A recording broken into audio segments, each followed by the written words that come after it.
స్వెన్ network bulletin కి స్వాగతం. గాజాపై Israel జరిపిన దాడుల్లో 80 మంది పాలస్తీనియన్లు మృతి చెందారు. ఖాన్ యూనిస్ నగరంలో జరిగిన మరో దాడిలో మహిళలు, చిన్నారులతో సహా 54 మంది మరణించారు. ఆపరేషన్ సింధూర్ విజయం ప్రపంచమంతా తెలియడంతో మేడ్ ఇన్ ఇండియా యుద్ధ డ్రోన్లకు డిమాండ్ పెరిగి 2029 నాటికల్లా ఈ డ్రోన్ల ఎగుమతి 50,000 కోట్లకు చేరనుంది. 2021లో డ్రోన్ల దిగుమతిపై బ్యాన్ విధించిన భారత్ మేక్ ఇన్ ఇండియా డ్రోన్లతో ఈ అద్భుతాన్ని సాధించింది. బ్యాంకులకు 13,000 కోట్లకు పైగా ఎగ్గొట్టి పారిపోయిన వజ్రాల వ్యాపారి నీరవ్ మోదీ తాజా బెయిల్ పిటిషన్ను యూకే హైకోర్టు కొట్టివేసిందని సిబిఐ తెలిపింది.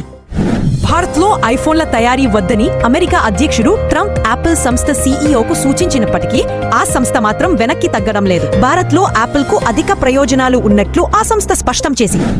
అదానీ సంస్థ ఎయిర్పోర్ట్ హోల్డింగ్స్ ఓ టర్కీ సంస్థతో కుదుర్చుకున్న ఒప్పందాన్ని రద్దు చేసుకోగా కేంద్రం మరో టర్కీ సంస్థకు ఇచ్చిన భద్రతా అనుమతులు రద్దు చేసింది.